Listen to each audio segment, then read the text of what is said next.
I don't know if someone can go outside and round up some more people to come into the session. That would be great. All right, so we might as well get underway now that doors are shut. Good morning, everyone. Those of you who've come, thank you for coming in. Pleasure to see you all. Great to have you here for this session. My name's Taimur. I'll be directing the traffic here for our expert panel, who will hopefully be doing most of the talking. And our subject this morning is officially navigating towards a carbon neutral future through clean energy solutions. That's a generic patch-all session, but we're talking specifically about regulation today, the role and the need for regulation and regulatory infrastructure in driving energy transition in the Pacific Islands. And we've got a great panel here, a very diverse panel with a great deal of experience, and I will introduce them all to you fairly shortly. But we're going to kick off the session with an introductory speech. We're going to invite onto the stage to give our keynote session to open all the talk today. And please invite on the stage, let me get your title right, Chris. Dr. Chris Vihi is the Permanent Secretary, Ministry of Mines, Energy and Rural Electrification at the Solomon Islands. And Chris will give us the opening keynote. Chris, over to you, please.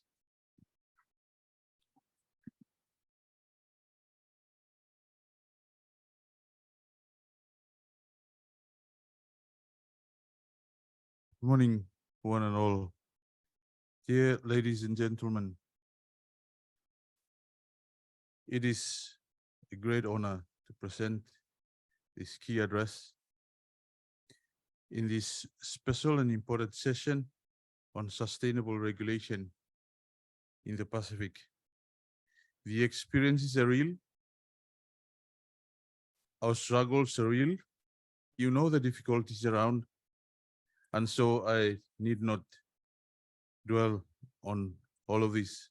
Firstly, I would like to express my appreciation to ADB for organizing this session for us, Pacific officials, policymakers here in Manila under ESF 2023, after a long COVID break. And it's probably be an opportune moment to meet after a while. Creating sustainable regulation is very important in developing our Pacific transition to clean renewable energy, away from dependency on imported fossil fuel. I'm not going to reiterate further on that, but I think that is an issue why we are here today.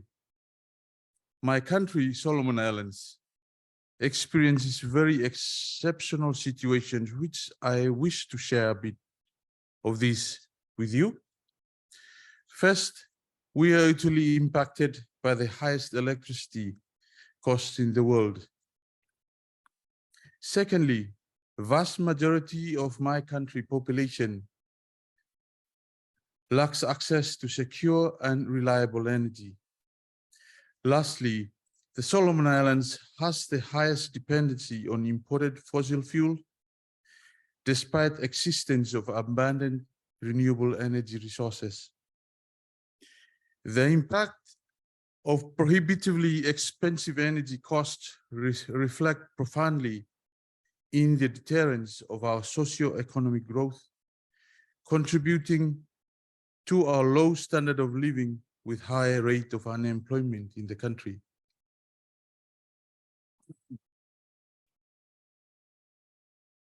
Very regretfully, despite our best planning, we are likely to continue relying on imported fossil fuel for a certain period into the future. So our best energy just transitioning mix is something that I wish for us to expand on in our discussions. Our vulnerability to the transcending rising oil price globally is a wake-up call to accelerate transition to clean renewable energy. Reminiscing of uncertainties faced on our fuel supply chain during the pandemic and post-pandemic period are hard lessons to learn from to prioritize transitioning to clean renewable energy as most urgent step to take for transformation of our economy and society. Our government has therefore prioritized energy sector reforms to change from our current conventional ways we manage and deliver our electricity, to reduce our dependency on fossil fuel, to deliver a sustainable and affordable energy, to meet the socio-economic aspirations, and thus a commitment to achieve the SDG Goal 7. The reform entails making agent structural adjustments to our policy, legal, regulatory, institutional setup, financial and management arrangement in the entire energy sector. However, one major priority action among all is to create a new, vibrant, dynamic regulatory regime and removing tariff settings from our national utility to an independent regulatory agency. We believe that these reforms will result in at least 3 key outcomes: enhanced transparency in regulation, tariffs, and the quality of electricity delivered to consumers, creating market opportunities for private sector investments in renewable energy generation and creation of green jobs in the country, and finally, adopting accelerated energy transition resulted in electricity sector decarbonization and diminished dependency on fossil fuel. So our cooperation in the regional sector is very, very much a call to happen now than the next, if you like. Supporting OPRA, support from OPRA, and supporting in making sure that we have this regulatory framework in place will really assist Solomon Island state in the region. Distinguished panel members, energy regulation reforms is a new undertaking for Solomon Islands, and I sincerely look forward to learning from you and other Pacific countries in this session. Thank you.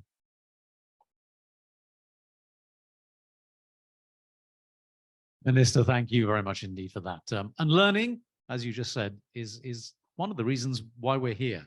The rest of this session, ladies and gentlemen, is not going to be a series of presentations. We've sat ourselves nice in this like collegiate little circle here, because this is going to be an informal, interactive knowledge sharing session, because the levels of understanding, of experience, of implementation that we have represented on this panel are very varied and diverse.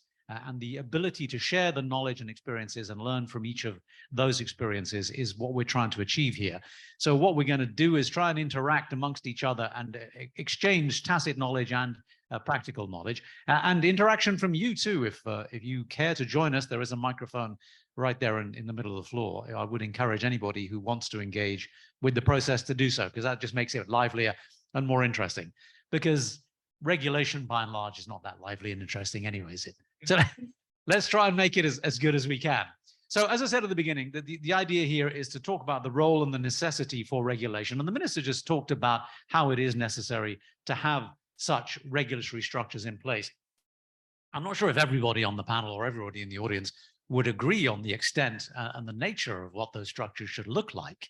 And that's part of what we're here to discuss. The minister said he sees 3 key regulatory necessities: enhanced transparency, new market opportunities, and adopting accelerated transitions and diminished dependency on fossil fuels. So that seems like a reasonably good place to start. But we want to talk about the infrastructure of regulations, the fundamentals, drivers, challenges that play in this space. And so in this context, issues like policy frameworks do seem a bit dry. So let's try and make it as interesting as we can. I'd like to start off with the high level matters, though. I mean, with the conceptual framework of what we're talking about. Where do regulation, policy making, and execution meet and interact in order to give us the results that we need? So with that sort of starting point in mind, with that regular macro 30,000 foot perspective in mind, I'd like to bring in a couple of our macro contributors first. And perhaps what I should do is introduce them to you first, shouldn't I? That might help. Okay. I was hoping they were going to put it up on the board there, actually, but no. So let's begin with the introductions. I'll start with Lorraine. Lorraine Akiba is a Commissioner Emeritus of the Hawaii Public Utilities Commission. She's one of our macro contributors this morning, and hopefully will talk to us in a moment about the big picture items. Also from that macro side, we've got Anna Lobanova, who's the task force lead, SIDS Knowledge Exchange, GGI at UNSCAP. So those two will be bringing us outside the Pacific Islands experience. Among the rest of the panel, Paul Cowan, Director of Utilities Regulation Authority in Vanuatu. Morning, Paul. Eden Uchel is a Director of Palau Energy and Water Administration and the Ministry of Finance of the Republic of Palau. Joel Abraham is the CEO of FCCC in Fiji, and we already have been introduced to Chris Vihi. So as I say, let's begin with that broader overarching perspective. Anna, why don't I begin with you? Why don't you tell us a little bit about your experiences in this particular region and tell us about the need and the experience of regulatory evolution in this context? Thank you so much. And it's my pleasure to be here and sit here with such an excellent speakers next to me. And why we talk about regulations, why it's so important. Because usually international organizations like I represent interact with governments and interact with ministries. And it's often, the regulation is often overseen, but we are missing something there. And the reason why it's so important, because yes, the government, they set the targets, but regulators are the one who create a path there, who create the environment for inside the economy, how to develop electricity systems. And of course, regulators face a lot of challenges on this way. That's why the conversation like we have today is so important, to support regulators on this journey and to make sure that regulators are not alone in this journey, that they have someone next to them to learn from each other, to make this journey the most efficient, to meet the goals which governments set inside the countries. Because we, during the last 2 days, we hear a lot about the governmental commitments, but how to get there. That's why we have regulators, because they set the environment for the investment, to bring in private investments inside the country. If the regulatory regime is favorable for investment, that's the way for private investments to join the country. Regulators are the one who ensure fair competition inside the country, because they are the one setting the rules inside the country. They are the ones who protecting customers. So that's just a couple of reasons why the regulations are so important and why regulators play the key role in energy transition. Lorraine, is regulation a one-size-fits-all proposition, though? I mean, we have very, very diverse states represented here.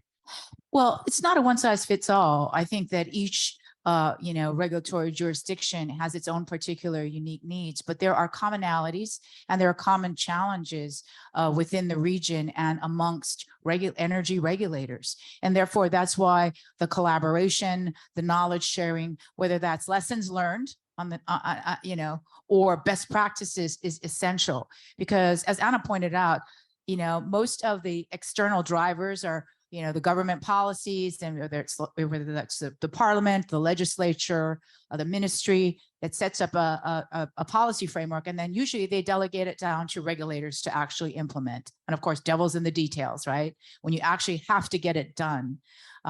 This is why it's so important, because the regulatory framework is the backbone on which you achieve those goals. And we had the prior panel, which was a prelude to this. When you actually want to get to 100% decarbonization or address climate change or get off of fossil fuels, you need the right tariffs to drive the market, to increase competition, to ensure there's transparency, fairness, to also deal with some of the politics. So it's important to have an independent, empowered regulator. And I think regionally, in the dialogue that we've had, and kudos to ADB for supporting the Office of Pacific Energy Regulators Alliance, which I am the team leader, and there's some other colleagues in the room that are very active, and all of the folks that are on the dais today are members of OPRA. And so we learn from the collaborative information sharing rather than reinvent the wheel. And of course, within the region, there are some that are more advanced, and you'll hear from colleagues like Joel from FCCC. And there are others that are just beginning their journey, like Solomon Islands, in terms of really establishing a robust, independent regulatory framework. And it is very key that there's flexibility in that people can tailor that regulatory framework for their own particular communities, for their jurisdictions, but there's a commonality in terms of what drives a good regulation, you know, in terms of making sure that there is adequate cost recovery for utilities expenses, but also making sure there's affordability, reliability, accessibility, and especially now as there's more concern about energy justice, diversity, and access, and that underserved communities have access. It is the regulator that holds the utility accountable. It is the regulator that holds the feet to the fire of utilities that come in and want to gold plate a project or a product and a service. And it is the regulator that helps the engineers connect up with, you know, with the resources, as the prior panel talked to you about. I mean, I think, you know, the colleague from Hawaii from HNEI talked about how in our journey, the tariffs make a difference. You know, if something is not sustainable, and whether the market players are trying to drive that direction, and the regulators are there to make sure there's an objective analysis and accountability. So there's a common thread. And I think we're now empowered in the Pacific region, and all of these members are members of APRA. So there is a mutual, in a sense, it's kind of like a mutual benefit association of relationships. Nobody does it the same, but there's some similarities, and we learn from that and build off of that for a more robust region. A mutual benefit association. Is that what regulators It's an are? alliance. But I mean, not everybody wants their feet held to the fire sometimes, and there's some pushback in various areas.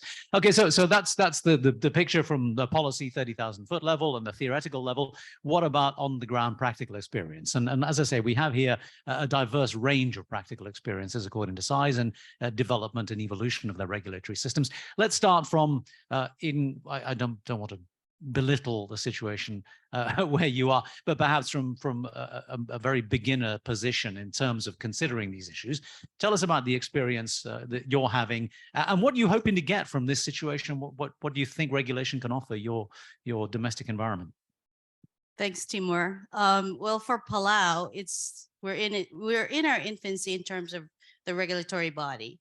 So they noticed that there's a need for change. They need the reform done in the utilities. So they created the Palau Energy and Water Administration. So right now, going through this process and learning from our neighboring islands, especially I'm learning from Samoa, Tonga, Vanuatu, and being part of APRA and having access to all these technical people is giving me the knowledge basis, and basically their sharing of their experiences as well as their all their products that they have is helping me establish that in the Republic. While we are ahead in terms of we have 100% electricity in most of our islands, we're still struggling to come to terms because we're having the highest rate of fossil fuel consumption. So what we're trying to do is, you know, transition into renewable energy. So our newest president has declared that our new goal is 100% by 2032. So we're struggling to meet that. We have our first IPP ever in the Republic. It was inaugurated this June, and hopefully at the end of 2023, we'll reach 20%. So having all these targets and having the experience that is being shared at the regional level is helping us in terms of getting to that transition to actually enter and then implement renewable energy in the Republic. So I welcome any questions. We're struggling at this stage, but we're very optimistic, and I thank APRA, the ADB, and everybody, especially the other islands, because the knowledge sharing is really benefiting Palau.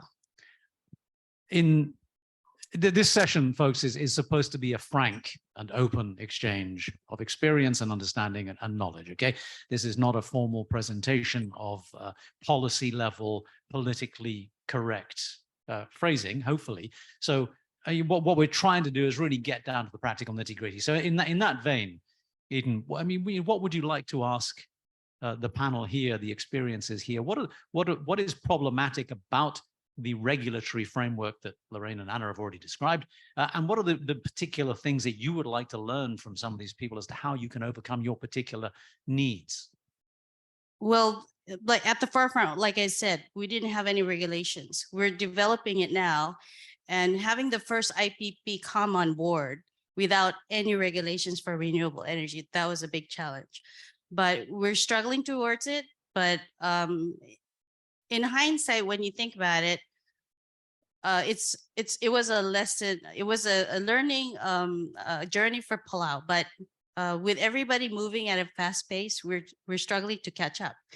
So in a way, it was good because they've learned the lesson. So all I'm doing is I'm not reinventing the wheel. I have all these neighboring countries that have very valid regulations. So to have that legal framework being shared with me is beneficial for us. So what I want to learn, because we have the new targets and we have this need to that we need to have energy security, we need to have energy efficiency. And if you guys remember in the presentations, we show that Palau has 0% efforts in energy efficiency. So I need to learn that from the bigger regional states. I need to learn from our neighboring islands. And so that's one of the things that I would want to take away from this forum. So Thank Joel, you. a lot expected from you this morning. But before we come to you, let me give Paul a chance to weigh in here. Paul, what is the situation in Vanuatu? Are you in light of what Eden has already said and your situation? Tell us about what you're facing and how you see the need for regulation. Yep. Thank you. First of all, I would like to thank ADB for the opportunity for us to come and discuss the issues and challenges that we are facing in the Pacific. In the case of Vanuatu, actually the idea of regulation started back in early 2000. In the history of electricity supply in Vanuatu, we had only one operator who operates under a PPA, a sort of a PPA arrangement, which is a private sector. So in the case of Vanuatu, we've never had a government-owned utility company. We have come to a stage where the customers were complaining about the price of electricity. So that was when the government started thinking serious about instituting a regulatory institution, and with the help of the World Bank, that was back in 2008 or so, 2007 or so, we've established the Utilities Regulatory Authority. It has not been easy because the concessionaire actually was there before the legislative framework was established. So basically the experience has not been easy. We've been, every time we in the sense of a regulator approves a tariff, we had to fight. We've been fighting. And still until now, the issue of high tariff is still on the table. So we have not resolved everything, but I think as part of the discussions this morning, I will touch on the details of why. Who have you been fighting and which issues remain unresolved? So I'm hoping everybody in the room is going to adhere to the spirit of the conversation, right? We are engaging frankly here. This is not a news-making operation right now. So basically the operator has been operating there since for about 70 years or so. They've actually signed a concession agreement with the government. So as part of the Electricity Supply Act, there's also some sort of a protection over the operators in terms of its operations, basically to protect the operator from being exposed to any political influences or decisions that may affect the operations of and the financial sustainability of the company. But it actually went to a stage where we would say it sort of overprotected the operator, and basically the customers are bearing the whole risk. So it has All right. been very difficult, and everything which is in the concession contract, for example, the tariff formula and the adjustment formulas are all stated within the concession contract, which makes it a little bit of a challenge for us as a regulator. Fantastic. Thank you. Yeah. Joel, your situation in Fiji has been perhaps your journey has been longer, and your situation right now perhaps a bit more advanced. Tell us where you are now and what you might say to the others. Sure. Thanks, Temur. When we started basically around 2010, as the regulator really looking at the utility, at that time the utility was on the back of a full decade of loss making, and you had the executives paying themselves bonuses even though they were making losses, and it was 100% state-owned enterprise. We got in and we started putting in measures, even right down to staff bonuses, scrutinizing expenditure line items and having the discussion. We did not have this regulator and utility divide. We said, as a regulator, we will collaborate with you, we'll assist you. We want to have oversight, we want fairness, we want transparency. We want to make sure that you do well.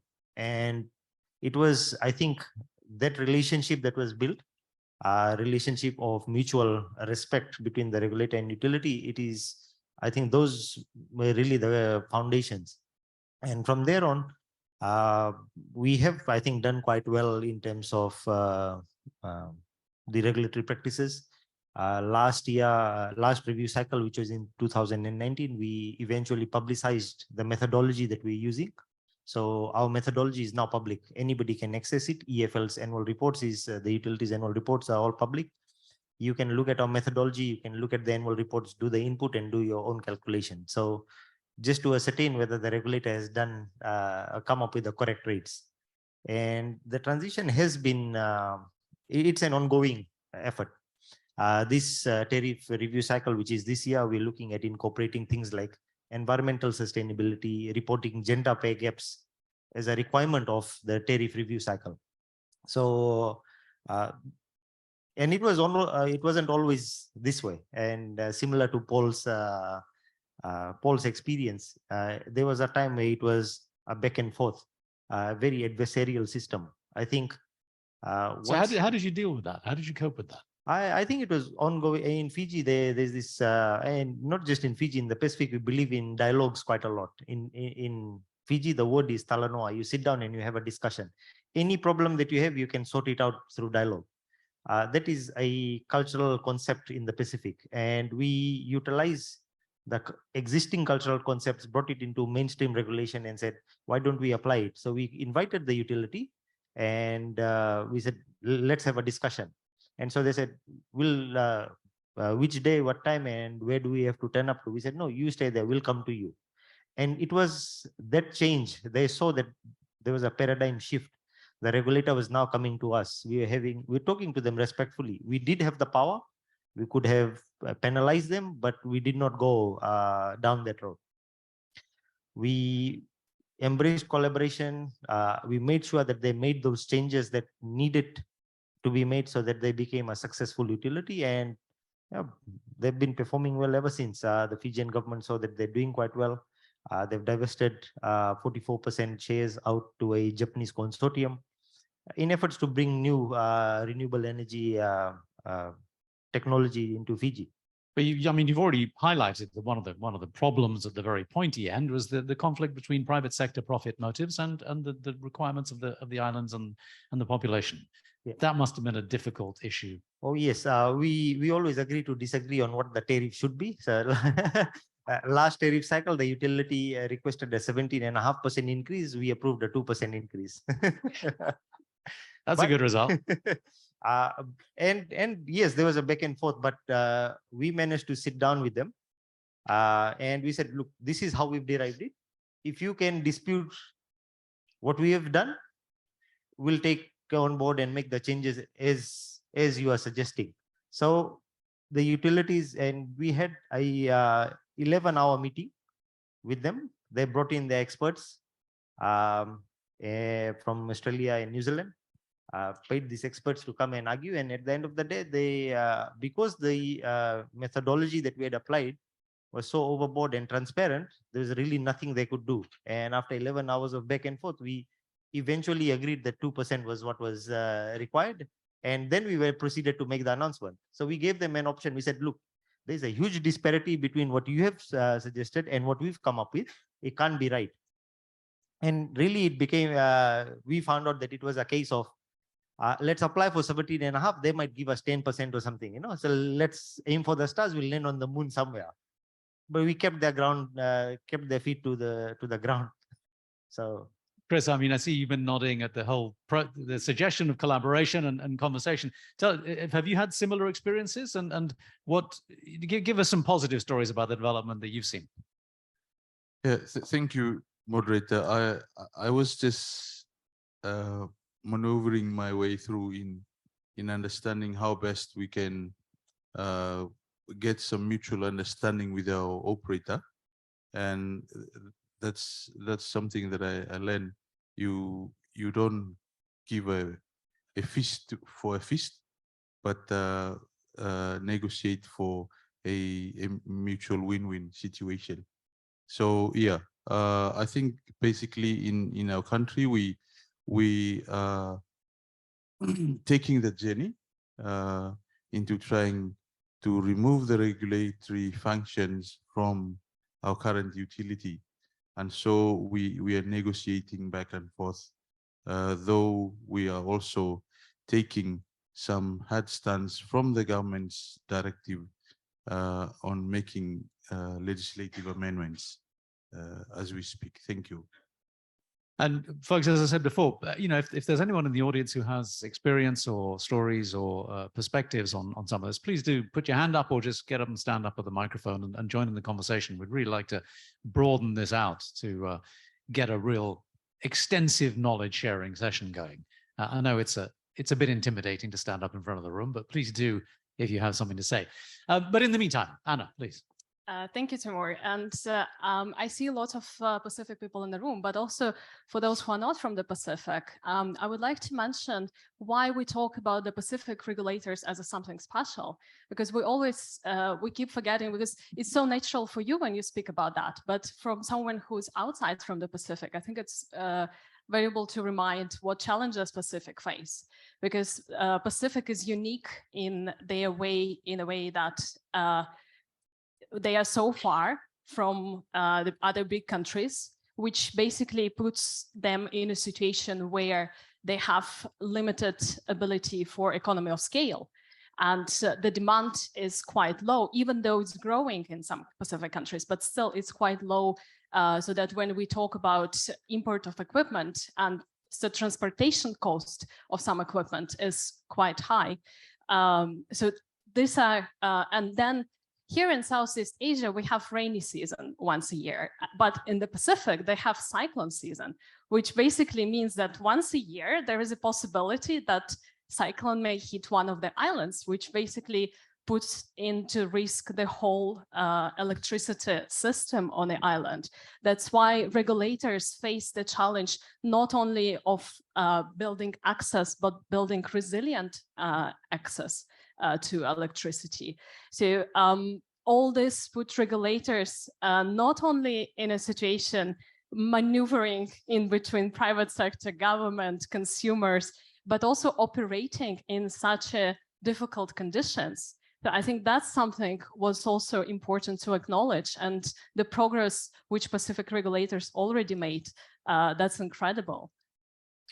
Can I just add to that? I think, yeah, it's really important to realize, and we talked about in the preceding panel, all of the Pacific Island countries, and they share this with other island grid countries, whether they're in the Caribbean or in the Indian Ocean, they have to be resilient, as Anna points out, sustainable, because it's really an island grid. So as many of the engineering people told you, there are technical challenges to achieve decarbonization, integration of renewables, and there are limited resources, limited budgets, and also in terms of access to resources. So all the more important for working together with others in the region to leverage those resources.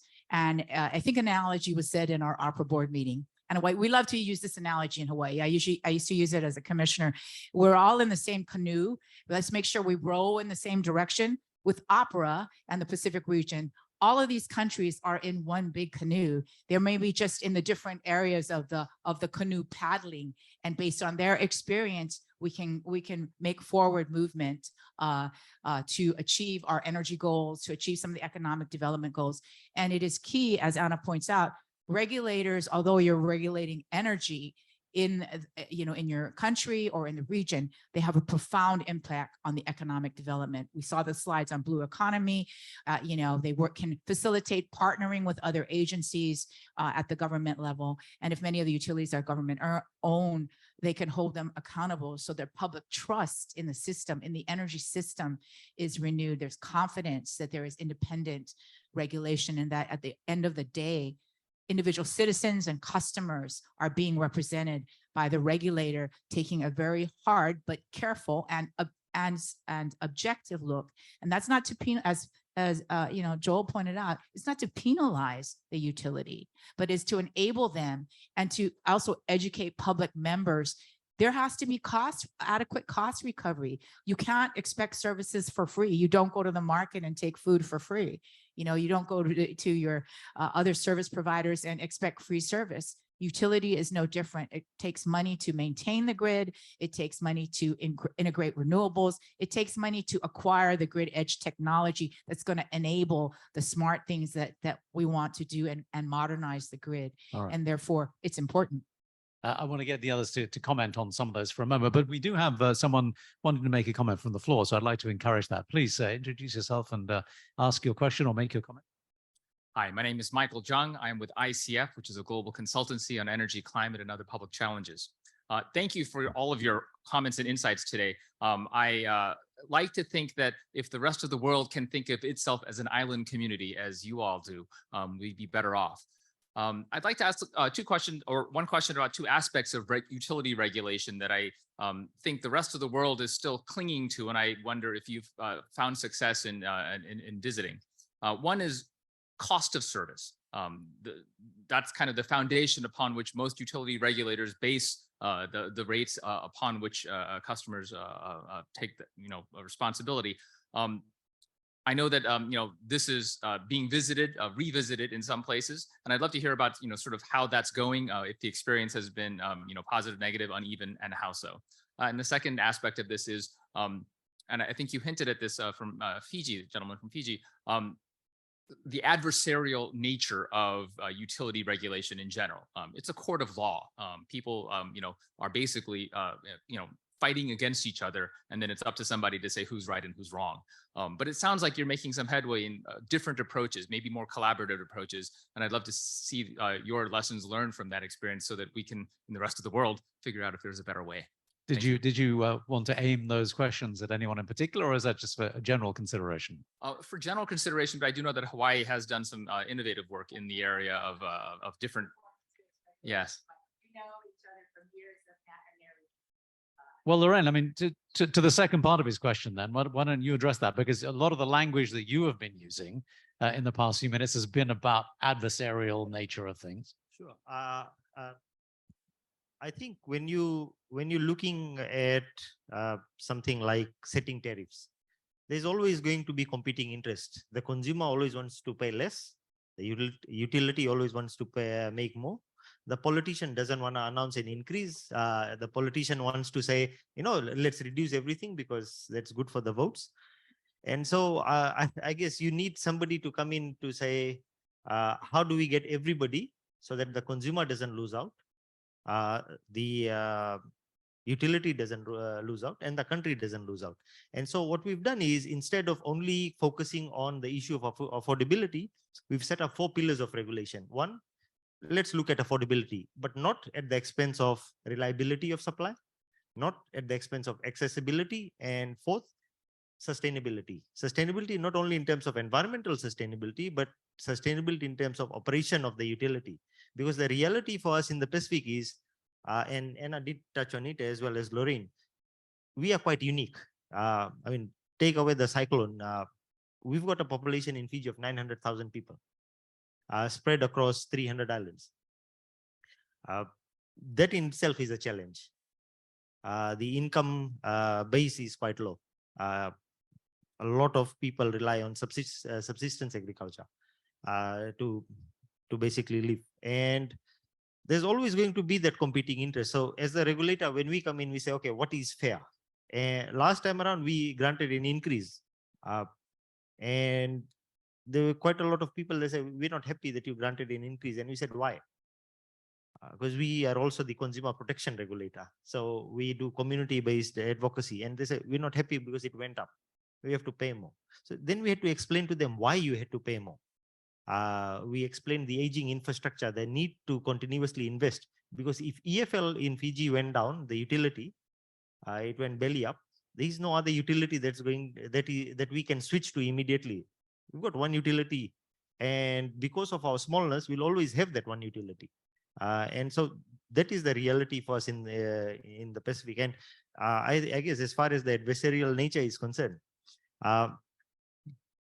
you'll see that the utility continuously tries to lobby, and not just with us, with government as well.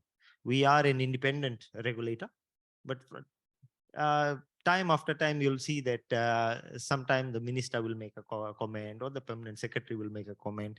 And usually it's after the utility has gone and met them, or there's a groundbreaking ceremony somewhere, or there's an invitation. By the utility of the minister, because the utility was owned by government 100%. So when they distribute the bonuses, they call the minister to come and announce the distribution of bonuses, you know.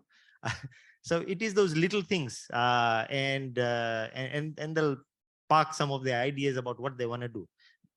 Where we are concerned with is, and I'll touch on the energy and the clean energy transition bit as well, because the adversarial nature not only is limited to tariff setting, it also extends to things like clean energy transition. The utility will come up to me and say, I'm paying low for fuel prices.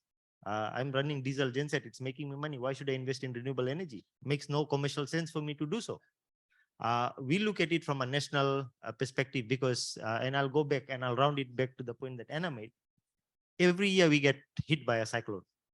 People's lives get disrupted. I mean, 2016, we had the largest, biggest cyclone in the Southern Hemisphere, TC Winston. Wiped out 1/3 of the Fijian GDP. How does a country recover from that? In the midst of recovery, we got hit by COVID. 40% of our GDP is tourism, wiped out.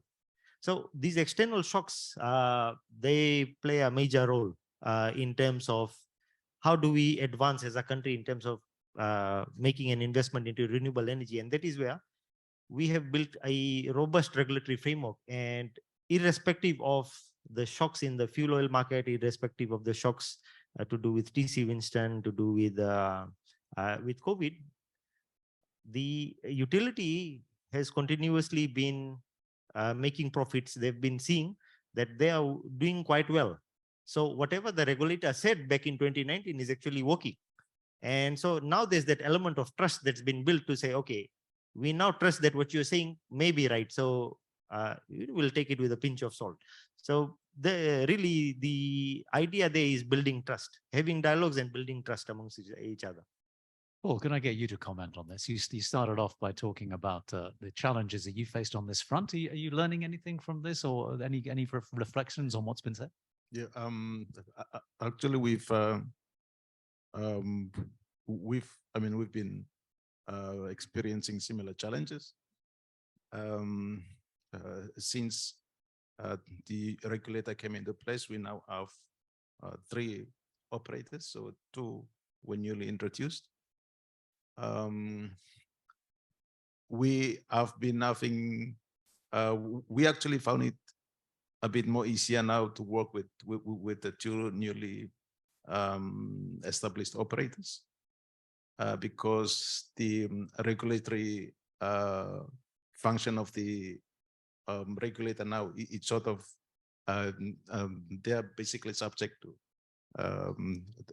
the regulator now.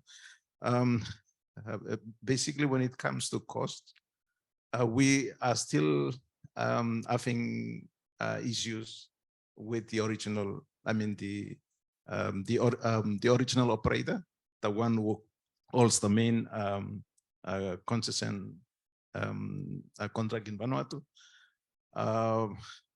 What we've, I mean, the challenge basically was he was having these, the different layers of systems of reporting, different accounting systems. So it makes it a bit challenging, and that's the reason why we were not able to get the information that we required with regards to when it comes to the tariff reviews.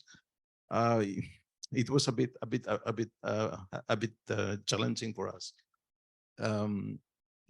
But otherwise, we've seen an improvement in terms of the relationship. We've been open to them. We've had discussions with them, and now we see that they are now more open to share the information with us very recently. So it's improving, but it's Thank you for that. getting there, hopefully. I hope that helped address some of your issues there. So you have a question. My name is Sialatu from Tonga. I am the CEO of Tonga Energy Commission and also the chairman of OPRA. I thank my colleagues for sharing their experience. I updated the OPRA during the Pacific Island Transport Energy Ministers meeting in Vanuatu. There's one critical issue that I want to emphasize. First, the importance of having the regulator as an independent organization. It's a tough journey. It's tough to deal with utilities. But we have to make sure that we have to keep the three legs of the tools balanced. First, fair to the government, fair to the Tonga Power or utility, and fair to the customers. I think that's the only comments I'd like to make. Thank you. Anyone care to comment on the necessity for independence in the regulator, or the relative power of the regulator versus the other two legs of the stool?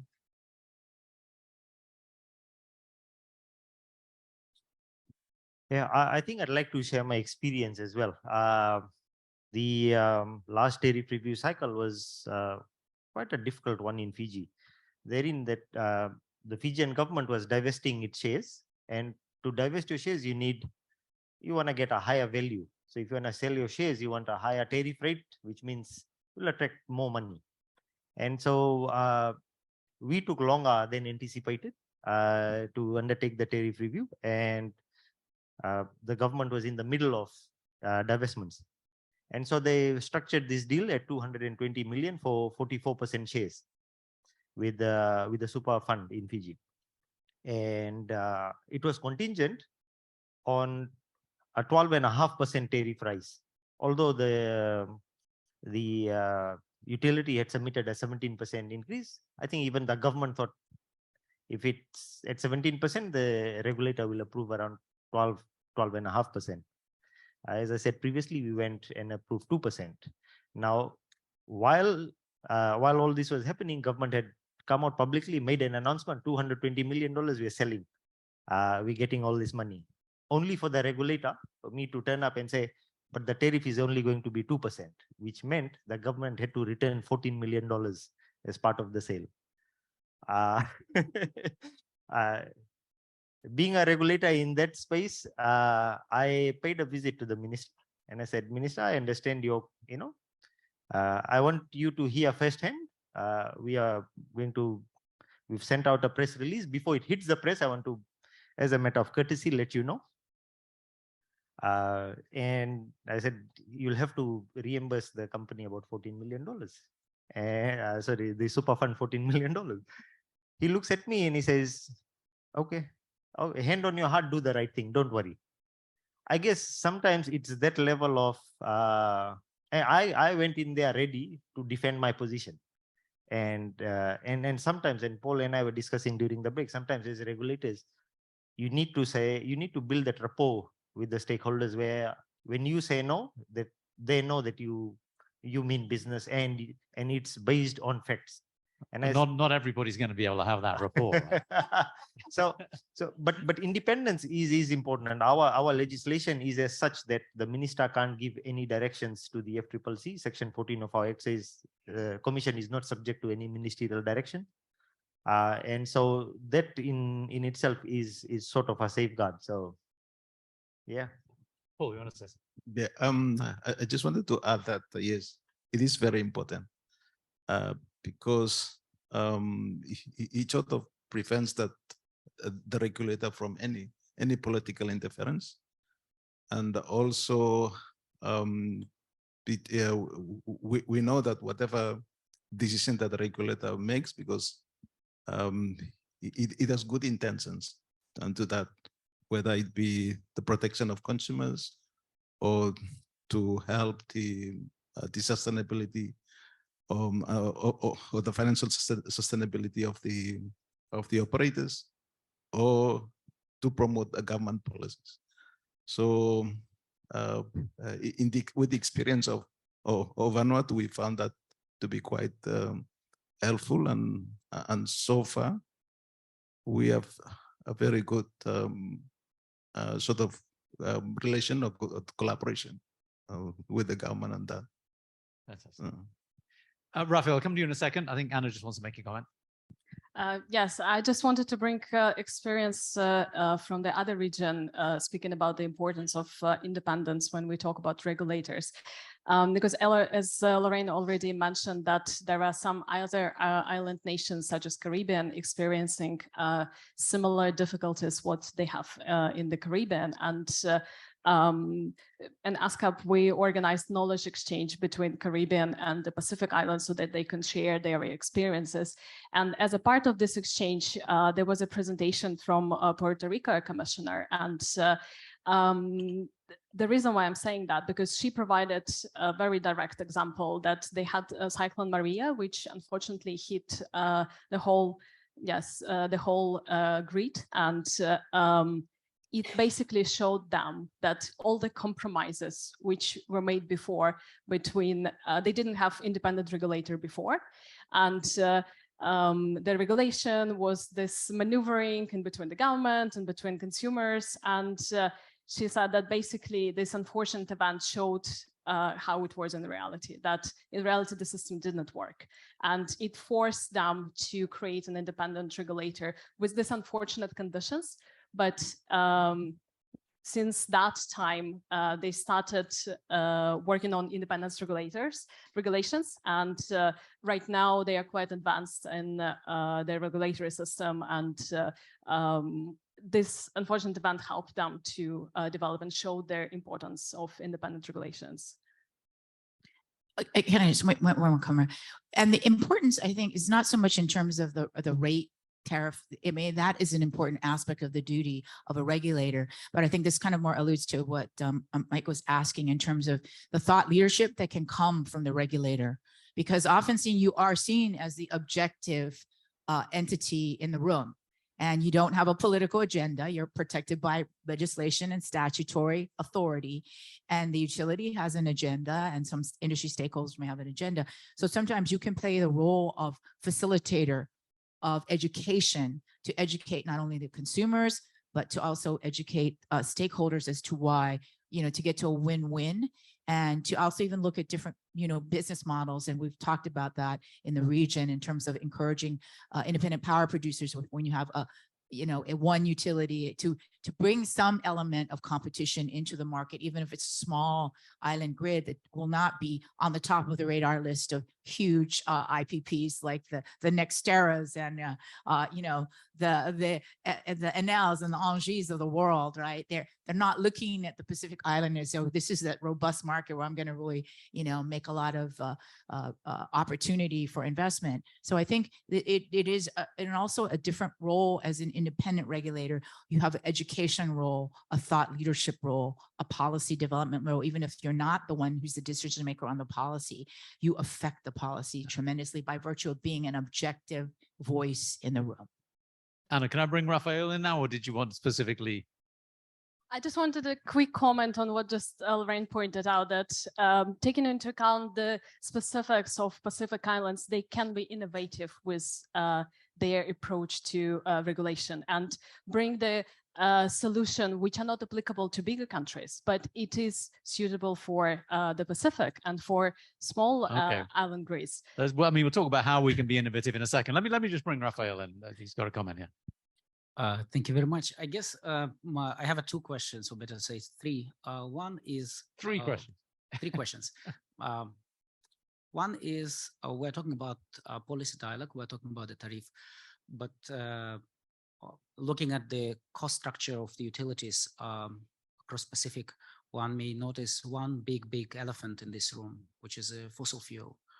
I'm curious regulatory perspective of the handling this fossil fuel, which is perhaps strong and bigger impact than any typhoon or any external calamities, given its volatility.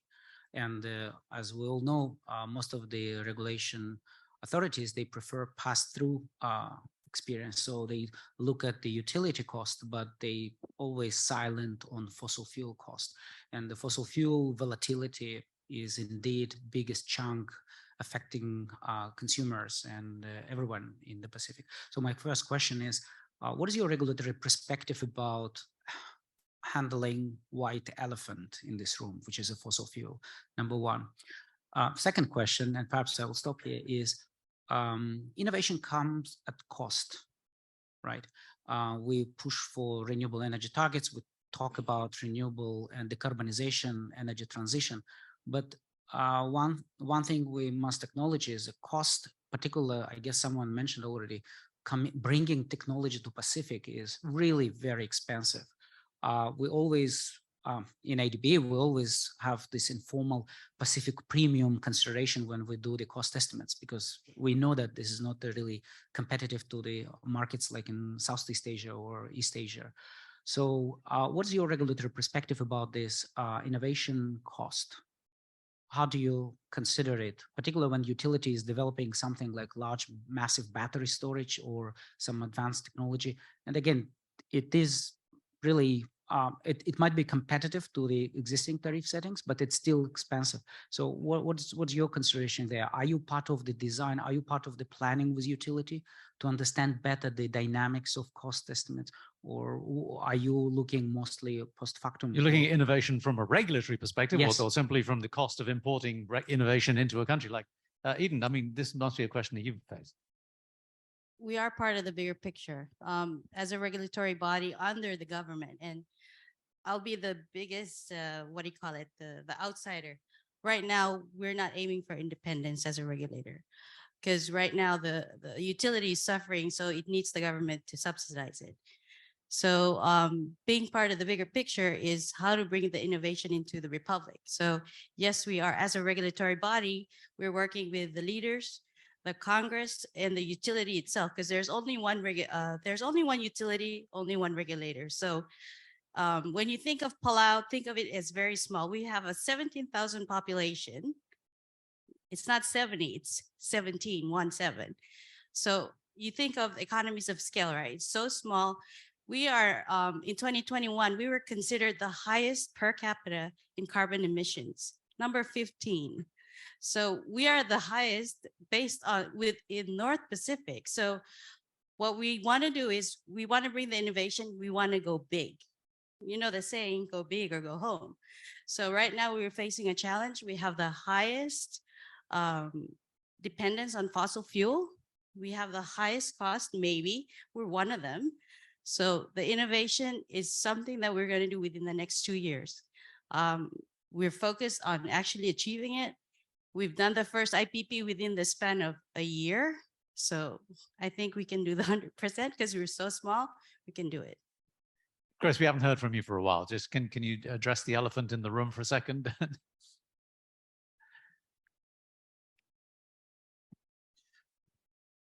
Yeah, thank you, Rafal, for that very important question.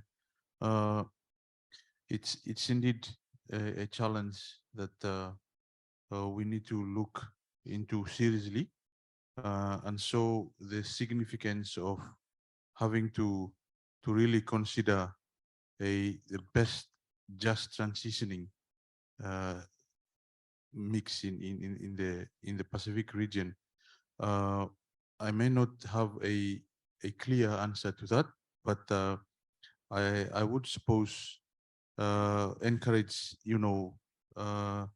more coordination and that in the whole of Pacific region, that we approach this issue of fossil fuel in a more collaborative approach, particularly on having our utilities working together and coming up with some sort of a collaborative approach in this. Because if some utilities are regulating fossil fuels differently from other utilities, maybe you will attract more market than the others. So you will end up having some suffocating more than the others in addressing this spike in fuel prices, which is really uncontrollable. And so I just wish to highlight it here that we need to foster a more collaborative approach in the Pacific in addressing this. Maybe some of these working utilities or regulators may want to share more on addressing this, but I think it's a very huge challenge that we need to start talking seriously about on how best we can mitigate the impacts of petroleum products coming into and affecting the energy sector. Thank you. Joel, quickly, because we got a couple of people Yes. waiting there. I mean, a direct answer. In Fiji, what we did is in the tariff review cycle that we had last time around, which is in 2019, we said to the utility, what are your largest risks and how will you manage them? So basically used a risk-based approach. And we said, go out, do your thinking and come back to us. They came back and said, we want to do fuel hedging. And right now, I mean, the post-COVID, the spike that happened in global fuel oil prices, EFL had posted, in fact, gains because of the hedging. And there was no requirements for any amendments to the tariff rate. So that innovation, I mean, it's not innovation per se, because hedging is not a new concept, but applying it in the Pacific context where it's never been applied has really worked for Fiji and has ensured that the exposure has been limited. What we've also gone ahead and said, we won't, as a regulator, penalize you for innovation. We want you to look at all your other risks and see how can you manage the risks, how can you come up with innovative solutions so that eventually, if there is an external shock, we don't have to pass it down to the Fijian consumers. Okay. Sure. Go ahead. So one important thing, and I really want to touch base with what Rafael was saying. So with all this innovation, and of course we're trying to achieve all our targets. What the Pacific is facing is this issue, this big elephant in the room. So what we've told our leaders, and it's been communicated in the last Pacific Energy Ministers meeting, is that as a regional body, all the Pacific Islands, if we all agree to, we come up with an agreement, a memorandum of understanding, something, and we talk about having a regional procurement agreement in terms of, addressing our fuel needs and access to a cheaper fuel. So if I want to put that out, that we are working on it, but we need the support of whether it's the private sector, the developmental partners. So just so you know, like what Joel said, fuel hedging is something that we need to talk about and of course address it. While we are in our transition towards cleaner energy, we still need to say, yes, we're still dependent on the fossil fuels. So we need to address that issue because it's very expensive for the Pacific Islands. Thanks. I just wanted to add a little bit to that. With the experience of Vanuatu, we basically passed the fuel cost with the electricity to customers, basically bearing that, and this is adjusted on a monthly basis, which consequently the electricity prices has increased around 40% since about 2 or 3 years ago. So the discussions recently, which we are also being part of, each looking at the alternative sources, and basically that's the one that came up strongly in the recent past is the use of coconut fuel. So we've actually engaged the private sector in this, as well as the utility operators, to look at the options of using coconut fuel as an alternative source of fuel. In terms of being innovative, we've actually, I mean, we all come from in the Pacific as small markets, and we almost tend to know almost everyone. So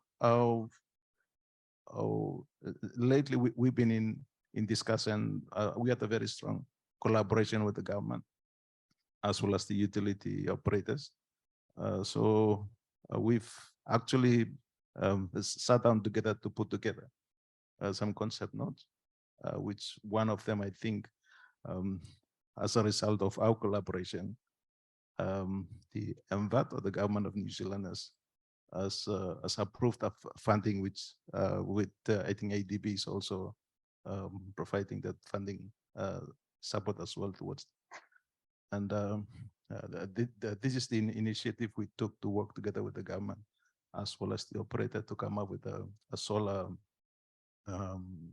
system together with the storage. And yeah, I think that has been approved in principle. Fantastic. Can I just comment, Timur, real quick on the fuel volatility? Very, very quickly, please. Okay, I think, and this is Hawaii's experience. I know Hawaii is not part of OPRA, but and I believe the first panel alluded to it. But fuel hedging it was a tool that the Hawaii Public Utilities Commission, the regulator, used, and the incentive being because the fuel adjustment clause is a disincentive. If the utility can just pass that cost on and it's not checked, as Joel said, it would just go to the customer. So part of that innovation, and I think Joel kind of alluded to it, is that in order to incent the utility to not just up the fuel adjustment charge, there has to be other models and other ways to do that. And I think, John has talked about the collaboration. It's more focusing on outcomes. The regulator working with utility focus on outcomes. And Mike alluded to that in Hawaii, we do performance-based regulation. It's not just the cost of service. You get your rate, we have a rate tariff, but we have to look at the outcome so that if you save money, in the case of like the utility EFL in Fiji, you get the benefit of that. You get to spend that on what you need, whether it's grid mod, EV infrastructure. It's not this traditional way of regulation, and use the fuel hedging. And in Hawaii, the utilities are required to hedge fuel because they can't just pass it on and say, well, okay, it's fuel volatility, not my problem. It's Ukraine, not my problem. It's the spike of oil we import from Malaysia and Indonesia, not my problem. All right. Yeah. Thank you very much. I mean, we have a very rare situation where we have actual people waiting to ask questions, which is at the ADB, as you know, if you've been here for a while, doesn't happen that often. So please, go ahead. Thank you. Dina from ADB Institute, Tokyo. I heard several times Pacific Islands countries are small economies, small demand. So I think my regional cooperation can really solve some issues. my question about regional cooperation. So I'm not familiar with Pacific Islands.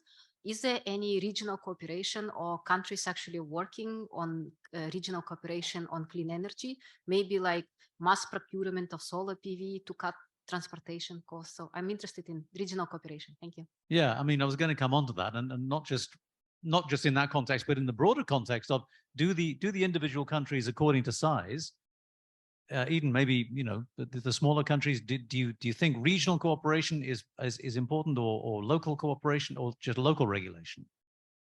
The regional collaboration part, and this was also alluded to in the 5th ministers meeting in Vanuatu. So if we are in terms of scale, we're quite small, and with the small demand, the small markets. So that's what we're talking about, not just a regional a fuel agreement, also in terms of supplies, equipment, because we have the existing gensets, but then we want to move to renewable energy. We need solar system equipment. We need batteries.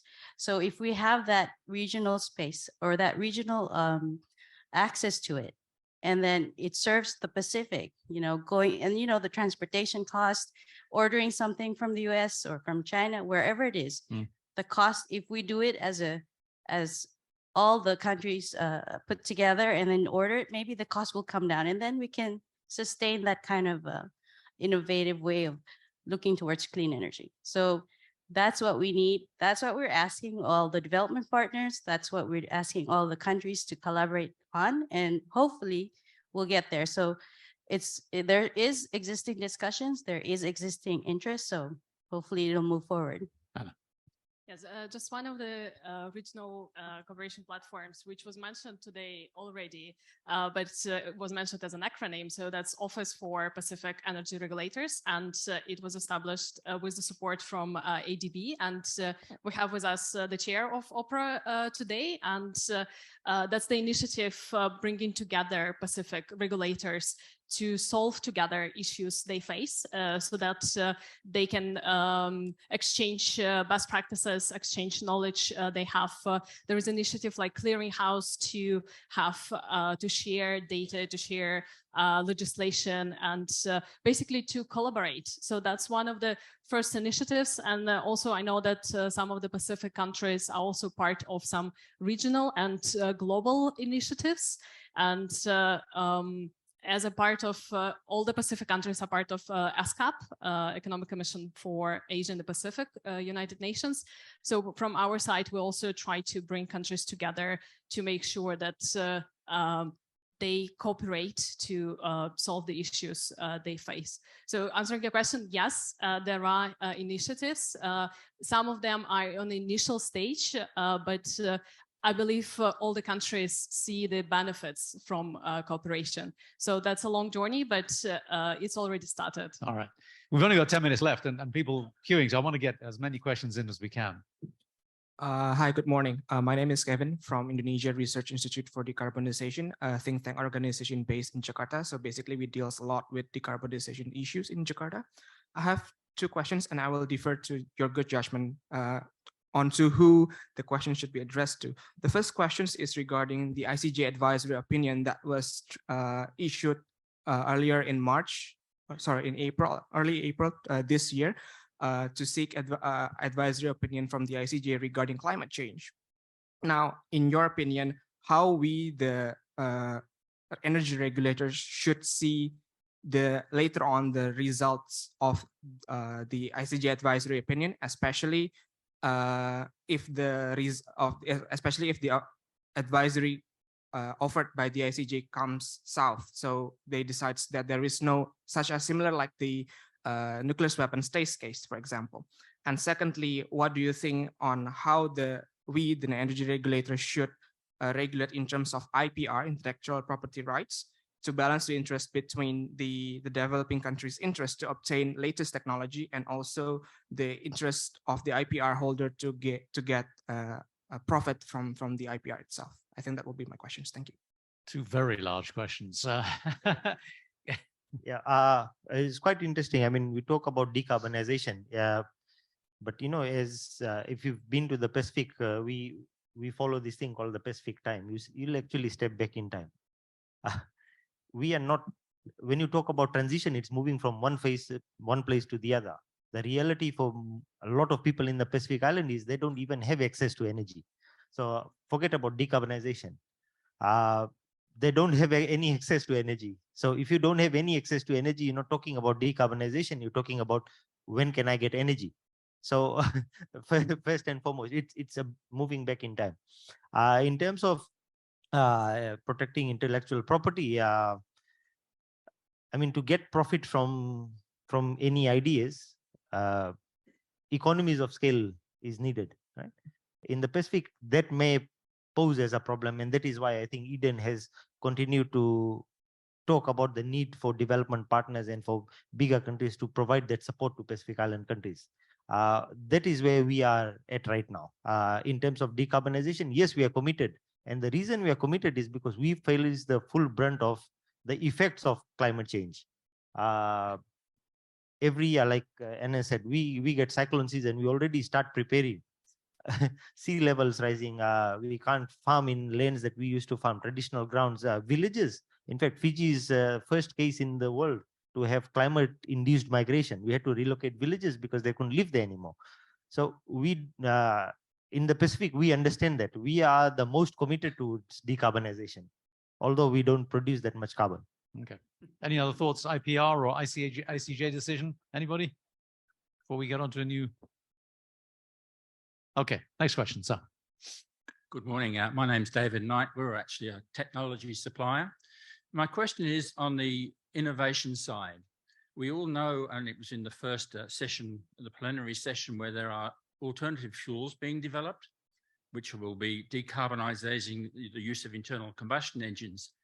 How do you, as an independent regulator, don't overcommit to technologies available today, such as solar and wind, when there are potentially better technologies coming that will make your production of energy much more simpler?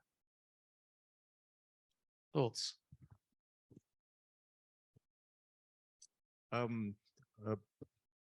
We actually open to any technological innovation that is introduced, because in the case of the Pacific Islands, it's very limited in terms of the options, renewable,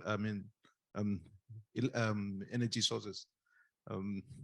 Most of us are opting onto use of solar, but it might not work for most of us because of the land space. And also, most of us are small islands. We don't have hydro or large rivers for hydro dams. So as long as something that is feasible, financially feasible, and affordable by the customers or by the operators, I think that's something that we would consider. Yeah.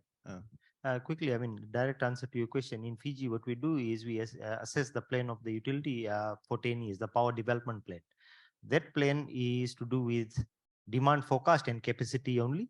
And annually, they're required to run a open and competitive tendering process on which is advertised internationally, asking for expressions of interest to bring in partnerships. So say if you were a technology-based company, you had some intellectual property, you came up with better technology, you could put in your tender and EFL will assess. The regulator will assess if they've done right by you so that they don't sweep you under the rug. And annually, so there is no commitment to a particular technology. Annually, the commitment is to capacity, and anybody can put in their submission. And if EFL as a utility does not listen or does not take your proposal on board, then the regulatory framework exists where the company can directly contact the regulator and say, I've contacted EFL and I'm not getting any response. Could you please guide us? We'll take it from there. And presumably, to the point you made earlier on, I mean, considerations like, are we getting the newest technology and will it be obsolescent in 5 years? These are second order questions. What you need right now is just the latest technology, right? Yeah. Let's have one final question. Thank you. I'm Paulo da Silva from Timor-Leste, chairman of electricity utility in Timor. I just want to ask friends from Fiji's experience.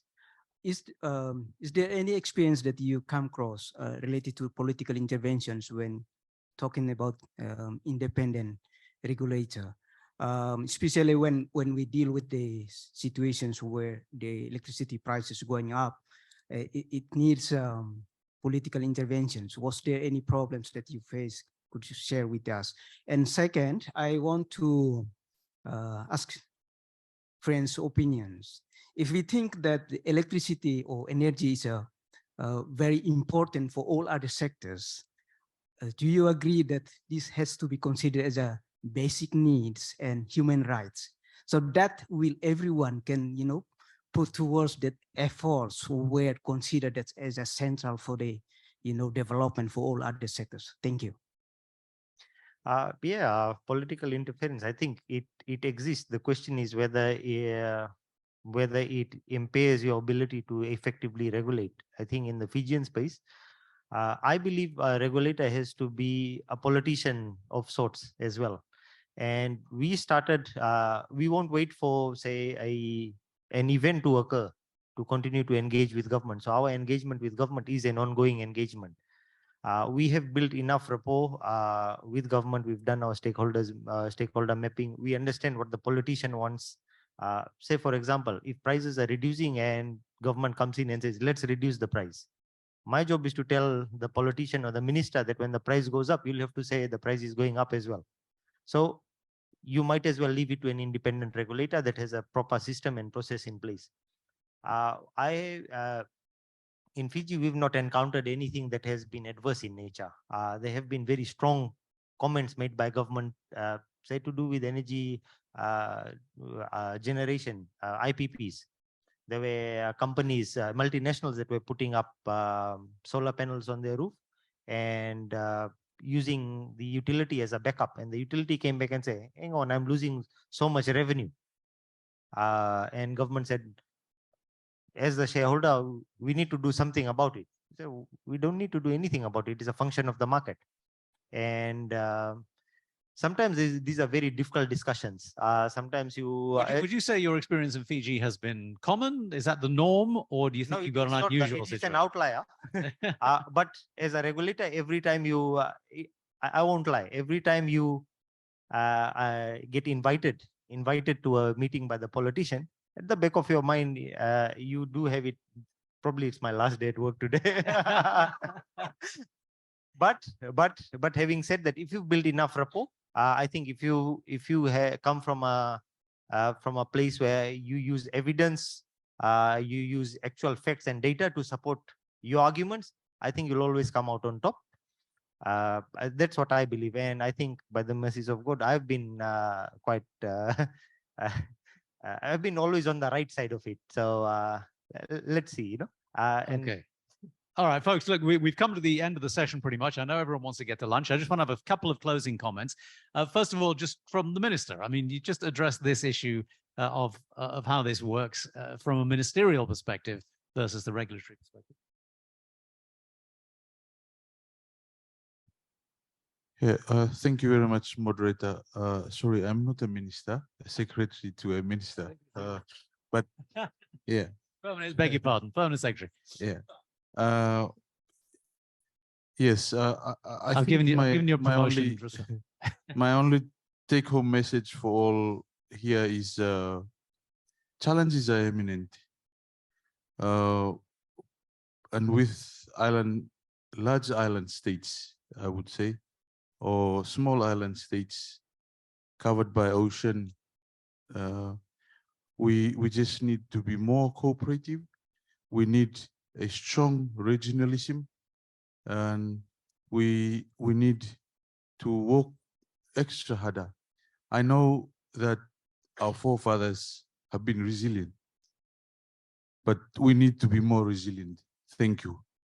Thank you very much. And look, we are out of time. So I would love to give you all a chance at closing remarks, but unfortunately we don't have that time. So let me just ask Lorraine if you would just summarize what we've talked about. Sure. I think the major takeaways today, and the audience will validate that, is that there is regional cooperation, even though all of these specific member countries are at different stages in that journey. Fiji, obviously, Vanuatu, Samoa and Tonga are much more advanced in the regulatory framework.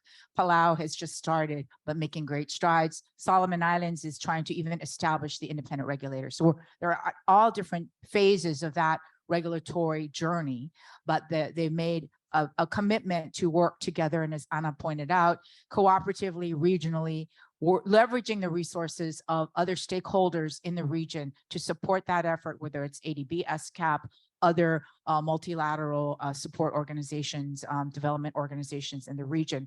And I think you probably could have counted, I could have given you $1 for every time people said collaborate, coordinate. Those are key words for the Pacific Islands region and for the regulators. We talk about it all the time at the OPRA, the Office of Pacific Energy Regulators Alliance, and it is a mutual benefit alliance. And whether that's fuel hedging, addressing, because we all have in the Pacific region, Hawaii included, highest electricity rates because of the fuel volatility, that Permanent Secretary addressed and everybody's addressed and Rafael asked about. But we're working on collaborative solutions to coordinate, to leverage that, the smallness, and to make sure that we capitalize on the fact, and I'll use this analogy, and it's from a thought leader in Hawaii, Nainoa Thompson, who's part of the Polynesian Voyaging Society. They traveled the entire globe, and they were global, in ancient times as indigenous people.